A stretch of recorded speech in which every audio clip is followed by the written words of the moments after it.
Sahabat karib yang dimuliakan Allah, mengingat Allah merupakan ibadah yang sangat luar biasa.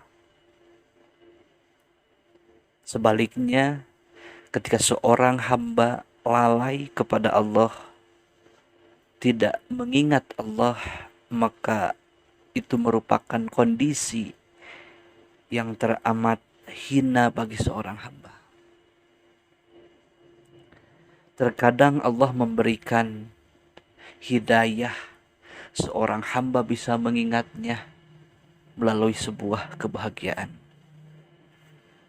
Tapi terkadang Allah Subhanahu wa taala juga memberikan peringatan yang membuat hamba tersebut menjadi mengingat kepada Allah dengan sebuah cobaan atau musibah.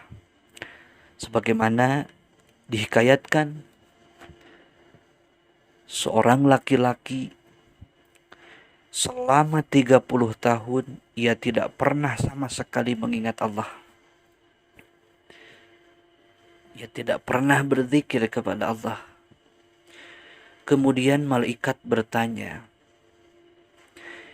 "Wahai Tuhanku, sesungguhnya hambamu si Fulan tidak pernah sekali saja mengingatmu dalam waktu 30 tahun." Kemudian Allah berkata kepada mereka, para malaikat, "Ketidakingatan hambaku kepadaku adalah karena ia sedang berada di dalam nikmatku. Andai aku memberikan musibah kepadanya, niscaya ia pasti langsung mengingatku."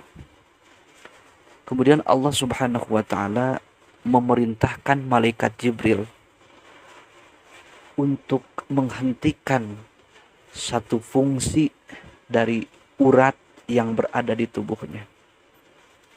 Kemudian hamba tersebut roboh seketika dan dia berkata, "Ya Rabbi, ya Rabbi, wahai Tuhanku, wahai Tuhanku." Kemudian Allah berkata, "Ya hambaku, ya hambaku, kemana saja kau selama 30 tahun?" Subhanallah, sahabat karib yang dimuliakan Allah. Jangan sampai Allah memberikan kita anugerah bisa mengingat kepadanya ketika kita dalam waktu diberi musibah oleh Allah. Kita berdoa kepada Allah semoga dalam keadaan apapun kita bisa mengingat Allah, baik dalam kebahagiaan maupun dalam kesedihan. Terima kasih. Sampai jumpa. Wassalamualaikum warahmatullahi wabarakatuh.